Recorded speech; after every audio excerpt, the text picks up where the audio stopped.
Zoobreak by Gordon Coleman. The People versus Mr. Drysdale and Cleopatra Drysdale. Closing argument. Ladies and gentlemen of the jury, the defense has shown that when Officer McElroy gave Mr. Drysdale a ticket for unsafe driving, it was not fair because Mr. Drysdale was not breaking any laws.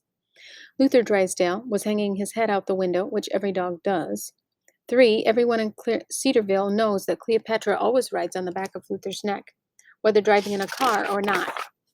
Officer McElroy claims that Cleopatra could have fallen off, creating a traffic hazard. However, the defense has proven that capuchin monkeys are excellent grippers and have been hanging out of tree branches, dog necks, etc. for thousands of years. We therefore ask you, ladies and gentlemen of the jury, to return a verdict of not guilty, so Mr. Drysdale won't have to pay the $50 fine. Ben Zolvek looked up from the paper. Do they have juries in traffic court? Okay, I'll change it to your honor.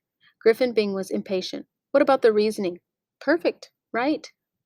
Ben wanted to agree with Griffin. Life was so much smoother when you did. I guess so, he said uncertainly. But wouldn't it be easier just to pay the ticket? Never, Griffin thundered. There can't possibly be a law against driving around with a monkey piggybacking your dog. The whole thing comes down to that cop saying it isn't safe. Who do you think knows more about animals, the cop or Savannah? No contest there. Their fellow sixth grader, Savannah Drysdale, was Cedarville's greatest authority on animals. In addition to Cleopatra and Luther, she was the housemaid. She refused to call herself the owner of cats, rabbits, hamsters, turtles, parakeets, and an albino lizard. Ben looked distracted. Listen, Griffin, I need to talk to you about something. Later, Griffin promised. I want to get this over to Savannah's. I can't wait to see the look on her face when she reads our plan for her dad's defense. Wordlessly, Ben followed Griffin down the street and up the Drysdale front walk. You didn't argue with Griffin when there was a plan involved. In this town, Griffin Bing was the man with the plan. Griffin marched up to the house and rang the bell.